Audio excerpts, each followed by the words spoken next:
Santa Rita Jail near Oakland, California is the fifth largest in America. Jail can be a world of violent gangs, hundreds of cliques that bring rivalries and vendettas from the streets behind bars. Right here at San Mateo, some manual gangster, you know what I'm saying? For many, life here means making a choice: join a gang or live without protection. You've got to run with somebody, because if you're out there by yourself, there are sharks watching you left and right. Jail becomes a proving ground where old-time gangsters teach youngsters the ropes. Just mostly respect your race. You always try to stick with your race. Trying to stay a step ahead of these gangsters is the jail's gang unit, working to keep the peace in a world fraught with hidden danger. The majority of them probably do have weapons right now. It could be just a small razor blade stuck in the side of their cheek. It could be anything. It's a constant battle for control between the deputies and the prison gangs. This morning, in the staff muster room at Santa Rita Jail, deputies are arming themselves with flak jackets and non-lethal weapons, all in preparation for a shakedown. Just hours earlier, a deputy was attacked by an inmate. We're going to be going out to, starting out with Housing 33. We're going to be doing a shakedown in that housing unit. We did have a deputy that was assaulted this morning, as you guys know. We're just going to go back down there and reestablish some control and remind these guys that this is our house. Are we ready? Yep, we're ready. The assault happened in the early morning hours. During a routine transfer, an inmate saw his opportunity and struck. Jail is a world where violence is a constant threat. In cases like this, the response must be swift, measured, and decisive. And when deputies head out into general population, they have to be prepared. Inmates may resist or fight back. Each situation is different, and the jail must respond with the appropriate force and numbers. In the case of shakedowns, the element of surprise is key. East side, gentlemen, I need everybody on your feet. Do not go to your drawers. Get up, get dressed. Searches like these are a fixture of life here at Santa Rita Jail. But when a deputy is attacked, everything becomes more intense, and even the slightest show of defiance can get an inmate handcuffed. Turn around, put your hands behind your back. Stop. Let's go. The deputies search every cell and turn over every bunk. Their aim is to find contraband, like weapons, drugs, and alcohol. Already the search is getting results. They uncover dozens of containers of homemade alcohol called Pruno. Throw some sugar in there and apple juice, and then just tighten it up, and it just starts fermenting. It's the catalyst for a lot of fights. People start drinking, and they get that liquid courage, and then a lot of fights break out. We do this on a routine basis. However, if you're going to be that housing unit that today you're going to threaten our staff, well, we move you to the top of the list. And today, they threaten our staff. Based on an assault that took place this morning, we move them to the top of the list. More than 150 inmates will be searched today, yielding gallons of alcohol. But the fight for control here is never ending, driven by one simple fact: this is the fifth largest jail in America.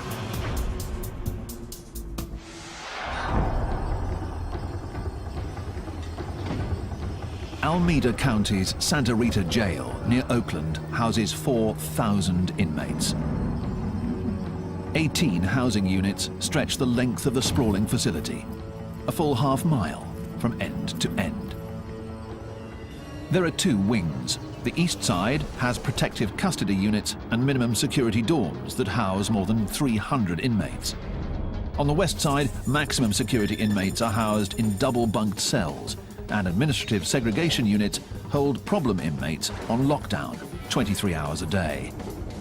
As many as 60,000 inmates pass through here each year, creating an ever-changing inmate population, and the threat of violence is always present. Heightening that threat is a stark reality. 40% of Santa Rita's inmates come from Oakland, and Oakland has a serious gang problem. Black down in the East Bay. A barrage of bullets. Another deadly shooting in Oakland. We got the 9. The gangs here have contributed to a violent stretch in Oakland. More than 100 murders 4 years running, and over 22,000 violent crimes.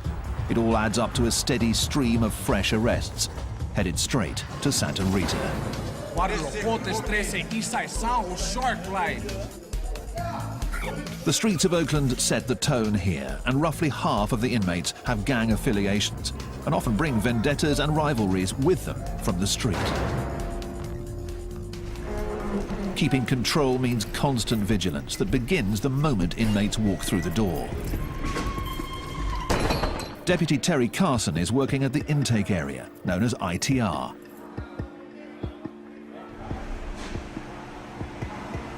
Have you been charged with any assaults on the police? No. Been charged with any assaults on other inmates? No.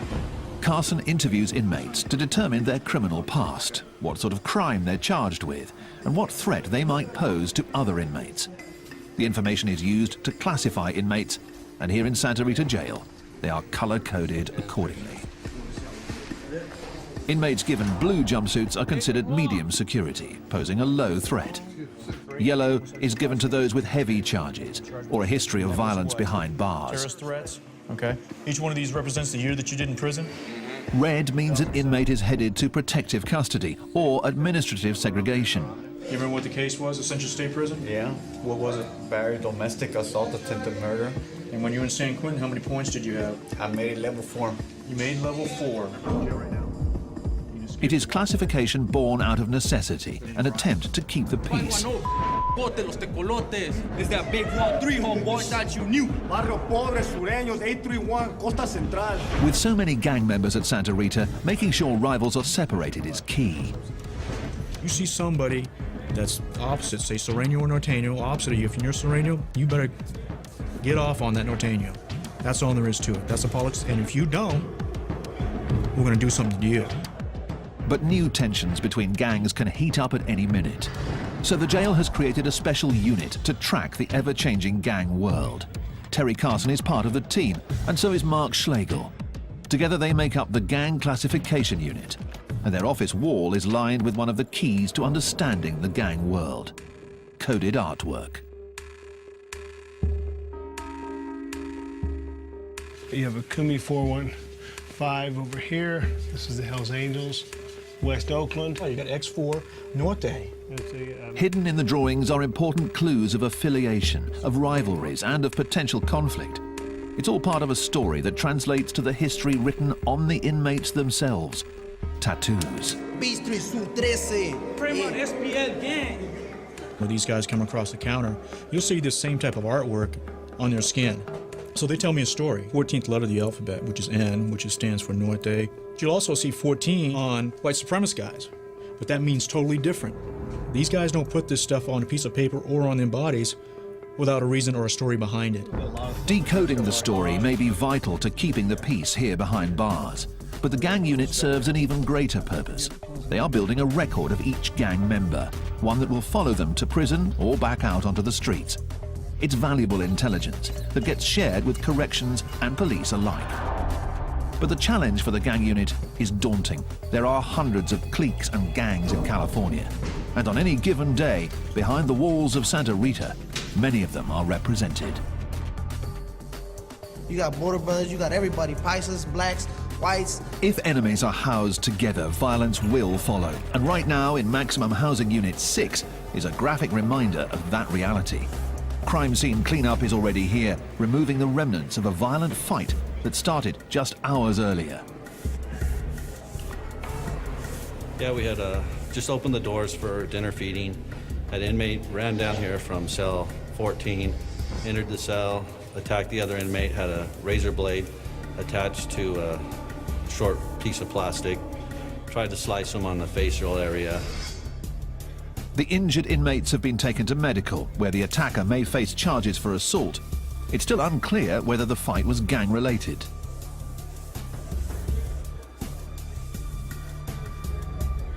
Here's a tier, and here's like the bottom floor and the cell block. I still don't get the dice though. The unit is under constant pressure to get it right, to decode thousands of pieces of intelligence and gang writings. It's blood, but it's blood. Four drops of blood. Yeah, but it's a 1 and a 3. Yeah. So that's could be Sereno. Sereno Could be read into anyway. The challenge: identify the new rivals and separate them before things get violent. Santa Rita Jail near Oakland in California is the 5th largest in America. It's populated by some of California's most violent street gangs. Here, managing 4,000 inmates is all about establishing control. It's 3 a.m. on Friday night, and C-Team is working its overnight shift. Roughly 60 arrests have come in tonight to be printed, tagged, and processed. Let's go. We're going to search you right here. Shoes and socks on this side of the blue line. My side of the blue line. Shoes and socks. Late in the shift, Deputy John White and the rest of the team are still on alert in an area where anything can happen. Let's go. Hands out in front of you. This is intake, transfer, and release, known as ITR, and it's where arrestees become inmates. We're real careful at this point. This is our most dangerous portion of ITR. We found anything from narcotics, knives, guns. We found everything in these cells after they leave them. The mood is always tense, but tonight has gone smoothly. But as every deputy knows, the later it gets, the greater the chance for trouble.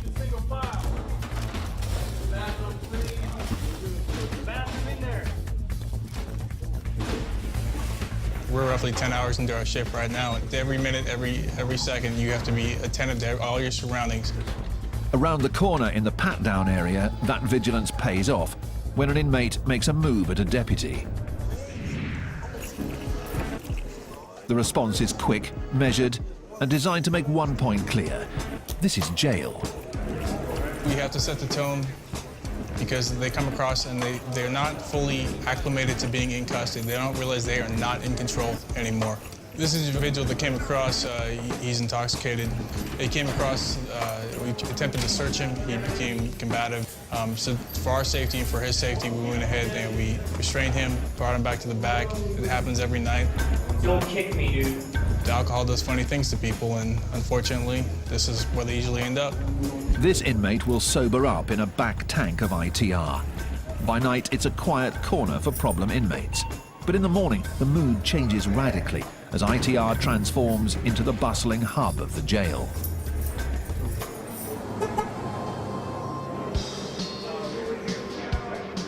There are more than 30 tanks here, and on average, 400 inmates move through here each day. On busy days, that number goes as high as 600. Every inmate on their way to and from court, headed off to prison, being processed or released, comes through these halls. Gentlemen, make room. We'll be leaving shortly.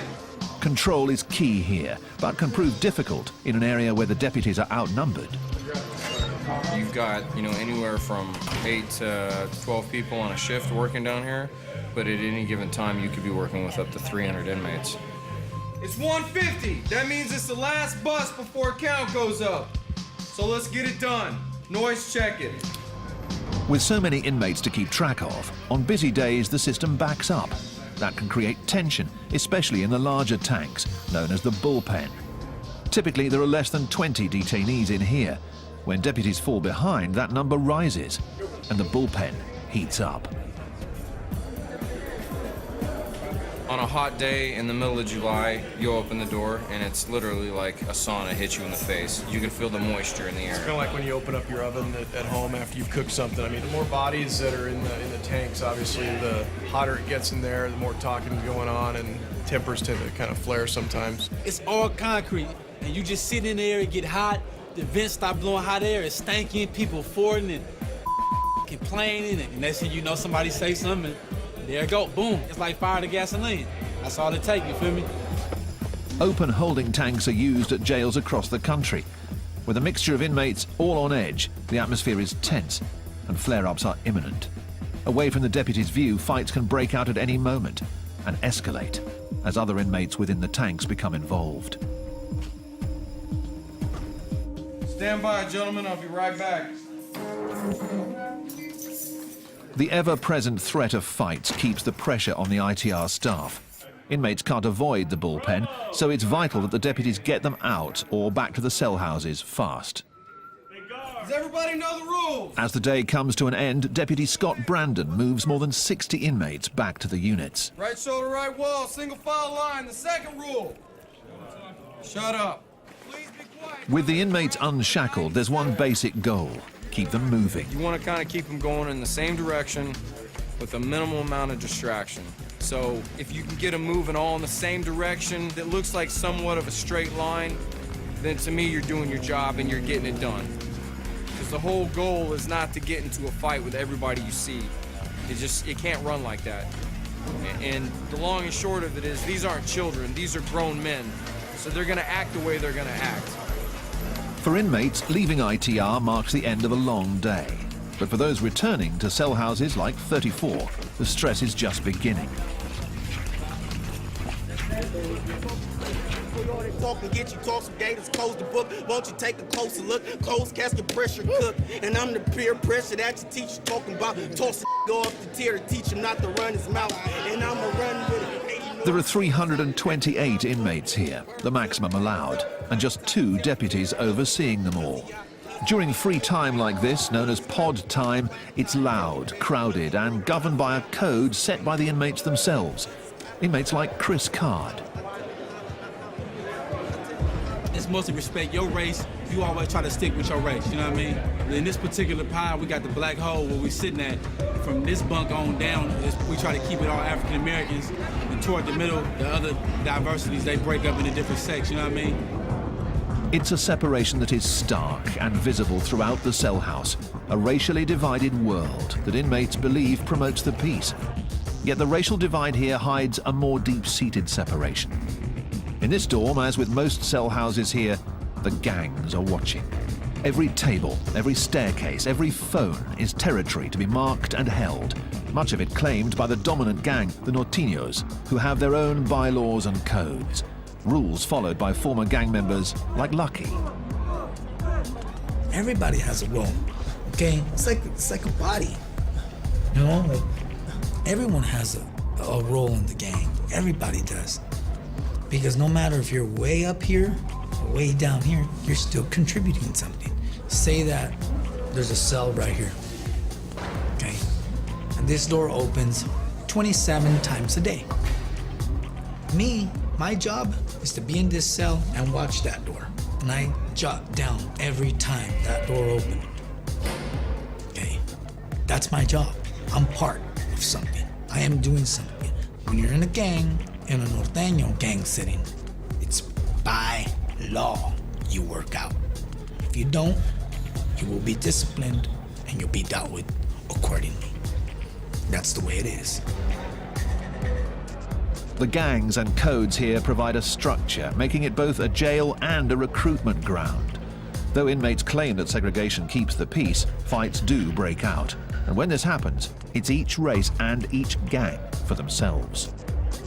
Me, my understanding, all my we gonna rock. If it go down, we gonna rock. Ain't no hands down, no question about nothing, man. If it kick off, man, we finna get on top of your helmet, man. Straight up, take no prisoners, cause you ain't about to, I'm not finna go home in no bag.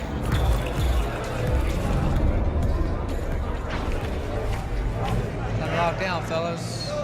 Let's go, fellas, lock down! After 3 hours, pod time comes to an end and the inmates head back to their cells.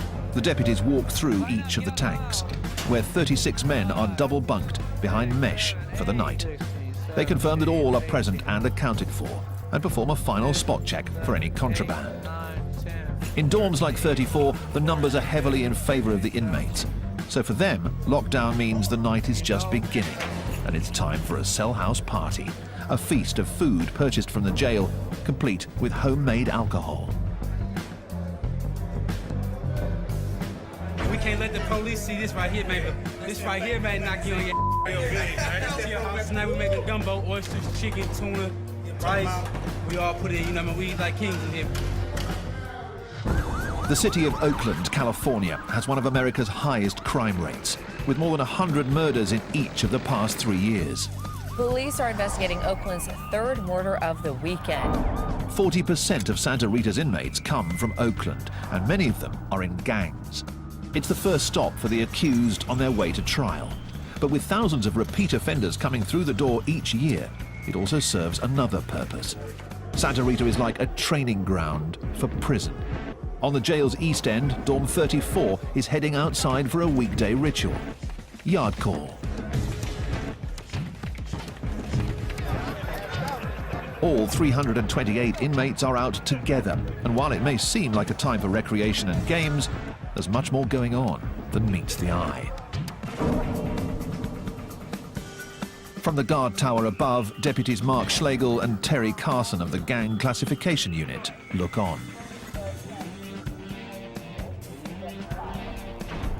Being able to sit up here and watch people work out in the yard, you can see if there's tensions going on, who's got some authority and who the bodyguards are. As you look down here, you can see that all our Northern Hispanics are down here at the end of the yard doing their workout program. Push-ups and all the different types of exercises they got going on, and then talking about business at the same time. And they're positioned in certain places to keep an eye out of what's going on, you know. If you look down there, you see a guy, he's all by himself, standing by them pull-up bars right down there. See how he's standing there with his back to them guys working out? He's standing guard. The yard is all about territory, different gangs carving up their own sections, their own turf.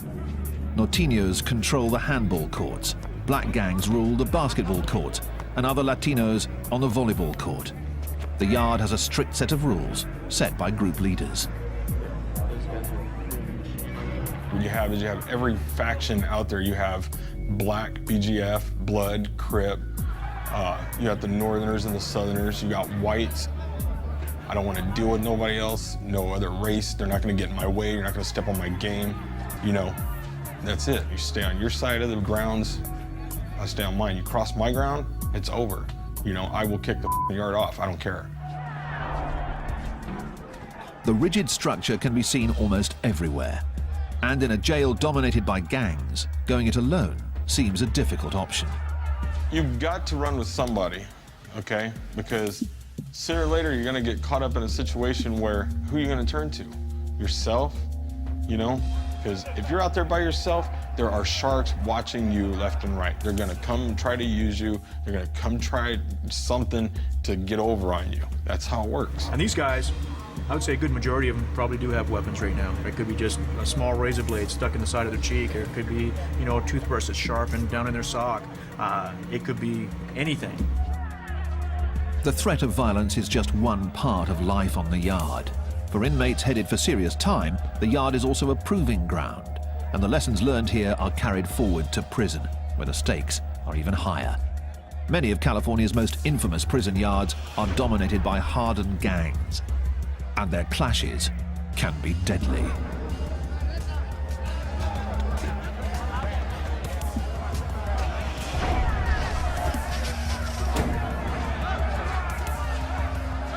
Even in this seemingly chaotic environment, the rules of engagement are strict and clear. Whoever's having the issues against each other, their channel or their shot caller will come and let you know, hey, back the up for a while, we're going to go get off.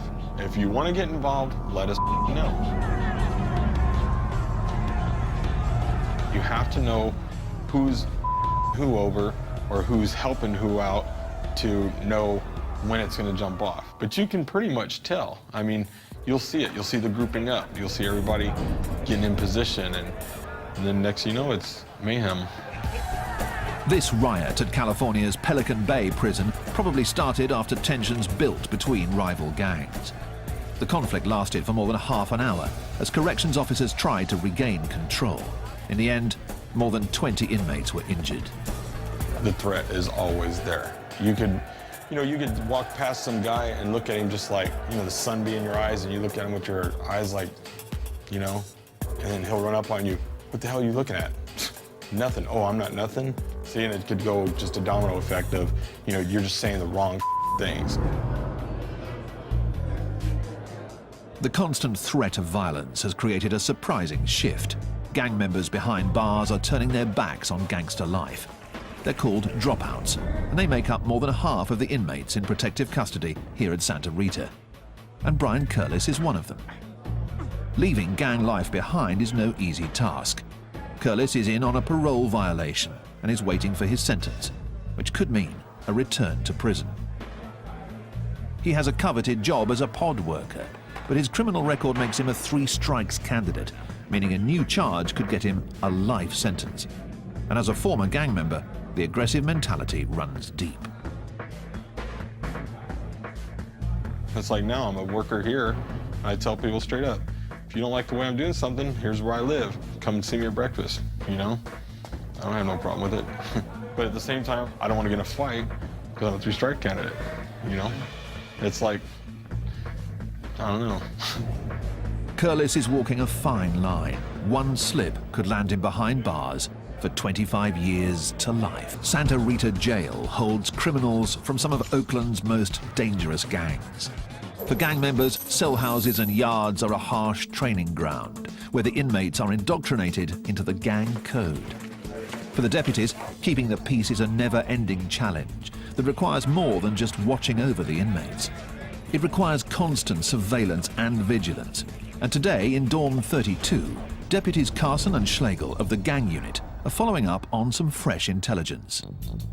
Time for pod time, pod time. Lower tiers, stay off the carpet. Upper tiers, stay off the stairs. Once all the doors are closed, I'll flash the lights. Again, this is pod time. Apparently about a week ago, from the information we're getting, they removed some of the guys that had a lot of say in this pod for the Northern Hispanics. They were taken out. And during that time, you have a void there, so there's always going to be a little power struggle within the group to say who's going to step up and call the shots. In the rigid gang structure behind bars, the shot caller is the one in charge. He runs the dorm, decides who fights who, but he also keeps the peace. Without him, even more fights could break out. So the gang unit is trying to figure out who is stepping up next. Figuring that out can be tough in this constantly shifting environment. One of the things that they do as leaders is to help train everybody else that's coming in here, or make sure that people understand, the structure in there. This is a county jail. When you're in the county jail, it's not like we're in prison where people are in there for years at a time. They're in for short periods of time, and so there's a lot of turnover and there's a lot of people coming and going. That constant turnover is one of the key challenges to keeping control here. Santa Rita sees nearly 60,000 inmates each year from all over Alameda County, so rivals from the street can easily end up housed next to each other, and that can spell trouble. Just as the jail is constantly looking to classify any incoming gang members, the gangs themselves have their own strict classification process. And just like the jail, it begins from the moment an inmate walks into a new cell house. When they come in, they have to check in, and when they check in, they have to give, from the time they started coming into custody, the first crime that they ever committed to up until now, they have to list each and every crime that they committed, where they went, where they stayed, what state prison they were in, who this cellie was, and all that stuff. So they have to have that track record there. It's like writing up their resume. These gang resumes are compiled on notes and are the key means of communication between the gang members. The writing on the note is tiny, called micro-writing, and some get moved throughout the facility and checked out for intelligence on new inmates. Information flows from one end of this facility to the other end of the facility on a daily basis. And the reason why it does that, in our central location, a point is, if they want to get information out, they can put it on laundry carts, they can put it on our food carts, and go back to our kitchen area, which our minimum inmates work. And if they want to get information for, say, Housing Unit 7, the worker can go out there and put it onto a food cart or a laundry cart. It's an underground background check, a poll taken of the inmates in the jail to see whether a new arrival checks out and can be trusted. If a new gang member checks out, he assumes his role in the gang structure. If the information doesn't check out, the consequences can be severe. And over in the muster room for the maximum security side of the jail, a unit is gathering for an urgent mission. A deputy has intercepted a note that contains hints that there's a weapon in Housing Unit 7. And there's additional intelligence that an attack is in the works. One of the guys in B-Boy Pod is saying that they have a weapon, one RB constructed into a tomahawk. We're assuming RB is a razor blade. So that's kind of what we're going to be looking for. It could have been passed from B, obviously anywhere in the house. We're going to do A, B, and C pod as a search. In addition to rumors of a weapon in the dorm, the note lists the names of some Norteños housed there. I have a list here, A, B, and C pod of some of the Norteño known and just known affiliates. This dorm is the target for today's raid. Finding the weapon is the mission. It could be tucked in a book, could be anywhere. It could be a mattress that's sliced open, stuck in the foam, anywhere. So we want to make sure we do a good job, especially with the Northerner cells. We'll just go in, do our job, get it done. The team moves out to Housing Unit 7, where the inmates are already on lockdown. When the deputies arrive, the water is shut off to prevent anything from being flushed down the toilets. We're ready. Put on your shirts, step out. An operation like this relies on speed, getting all of the inmates out of their cells before they have a chance to destroy evidence. Pull your shirt down, pull your shirt down, pull your shirt down. Those who buck the system are immediately removed. Once out, the inmates are patted down and then placed in holding areas as the search begins. Every cell is turned over in a search for contraband, homemade alcohol, anything that's not allowed. But the real focus is a potential weapon. And over in C-Pod, one cell is receiving special attention. I found some information on the guy that's housed here, that he's good at making weapons. It's one of his specialties, I guess, that he called it. So this was my hopeful cell. I was hoping that it would be in here. Hopefully they didn't get rid of it. The deputy finds nothing. And throughout the rest of the cell house, the search yields contraband. This is a jail-made tattoo gun. But no weapons. Downstairs, they found more notes and more names. These show people that just arrived, it looks like, names and PFNs. It may just be the break the team's been looking for. A deputy takes the notes back to Carson and Schlegel of the Gang Classification Unit for inspection. This is from C-Pod. This was an F-Pod. Okay. The fresh intelligence demands immediate attention. This is kind of interesting. Yeah. Decoding the writing is a tedious job, but buried inside could be more important information about gang members, weapons, and even new hits. Okay, and we know this guy.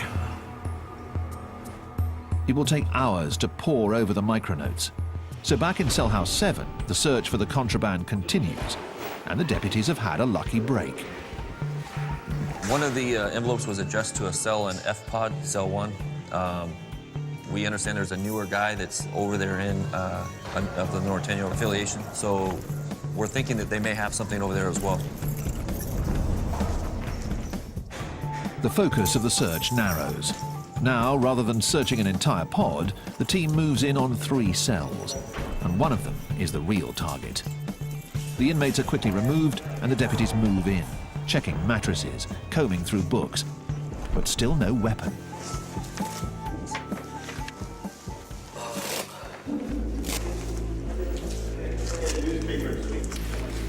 Out in the common space, a deputy spots something wedged under the television. It's coming. That's what that's there for. It could be what they came here for. Yeah. A blade. Yeah. So we fit it up to slice somebody with. Yeah, see? The dangerous weapon is removed from Cell House 7. And for now at least, a possible gang hit is averted. Another small victory in a world where the threat of conflict is constant. Over in protective custody, Brian Curlis still marks his days at Santa Rita, trying his best to stay out of harm's way in a world of violence.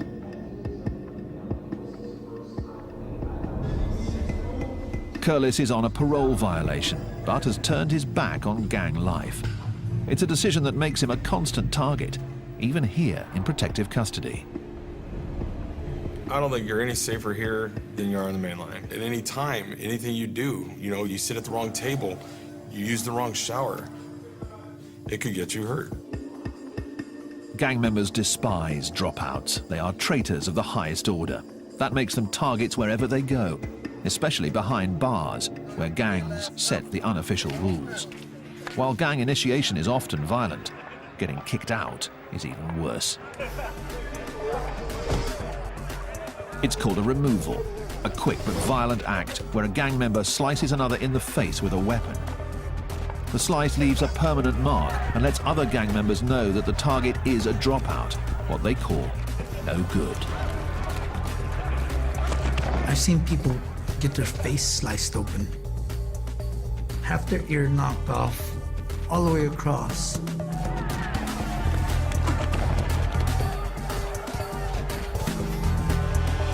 be a dropout, you know, it's like you're hated. You're hated a lot. People literally 100% want to kill you. By being placed in protective custody, the dropouts are already marked by the red jumpsuits they wear. So far, Curlis hasn't been attacked, but anything's possible in jail. It's something you got to deal with, you know? As you get older, you get wiser. If somebody starts assaulting me, I'm going to fight back. You know, I'm going to defend myself to the fullest. You got to be stronger than the average person around here. Curlis will soon find out his sentence. Until then, he's constantly on edge, always looking over his shoulder.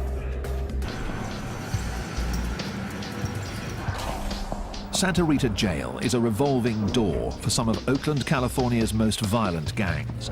An estimated 30,000 people with gang affiliations come through here each year, and deputies are always on their guard, always looking out for conflict. In intake, transfer and release, the day is just getting underway. A dozen deputies start their daily routine, moving 200 bodies through these halls. Gentlemen, we're gonna move down to the nurse. Remember our discussion. The quicker you guys do it, everybody cooperates, you get through fast. Terry Carson of Gang Classification is on his post at the front end of the system, screening the new intakes, trying to figure out whether they have gang affiliations and where to put them. Remember these street gangs? No. None? Any tattoos? No tattoos. Nothing. Nothing on your back? Nothing. The process of classification here is never-ending. It's a process designed to keep rival gangs separated and violence from breaking out. Despite their best efforts, clashes can happen at any time. Clashes that escalate as staff step in to break them up. Out on the maximum security wing, in Housing Unit 4, a deputy has been caught in the crossfire while breaking up a fight between 3 suspected gang members. The inmates are already on lockdown as an investigation is underway, and the pod is littered with the remnants of a brawl. The deputy on duty is still shaken after having a chair thrown at him. A search of the pod after the fight, all inmates were searched and jail-made weapons were located within the pod. It makes you think when you go running in there to protect these guys, if somebody's gonna stab you and or hurt you also. It could be a trap, you never know. In an isolation cell, the inmate who threw the chair is still being questioned. Threw a chair, threw a couple of chairs actually. To what? Protect yourself? Yeah. The door closed. The deputies suspect that the fight was between rival gangs vying for power in the cell house. Since a deputy was involved, the punishment is stiff. This inmate may face new charges and more time for assault. Sign me a charge? Really? Yes, you are.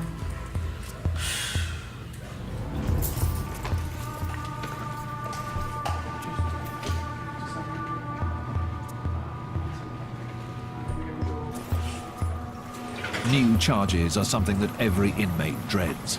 They can mean more time behind bars.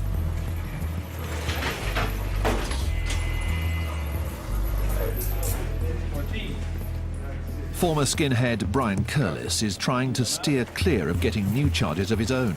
He's shipping out of Santa Rita, headed back to prison. Leaving jail behind means returning to a world where the convict code runs even deeper. As a gang dropout, he'll face challenges daily. But as a 3 strikes candidate, those challenges could have serious consequences.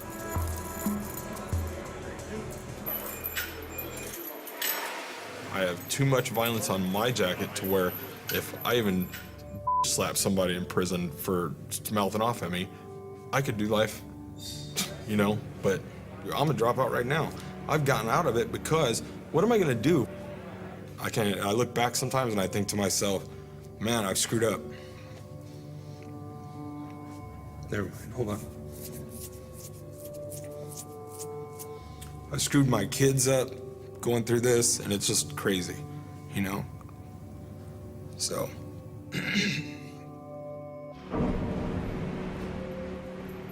Curlis's sentence is 250 days. 250 days to toe the line and steer clear of fights. If he fails, it could mean a life sentence. The prison bus leaves, signaling the end of another day. Back in the cell houses, the evening brings with it a familiar sight. Deputies have formed a squad and are making their way across the yard. It's another shakedown, another attempt to remind the inmates of who's in charge. The battle for control between gang members and deputies never ends. Join cops patrolling the drunken states of America in a brand new look at US binge drinking next Thursday at 9. Stay tuned for Seconds from Disaster.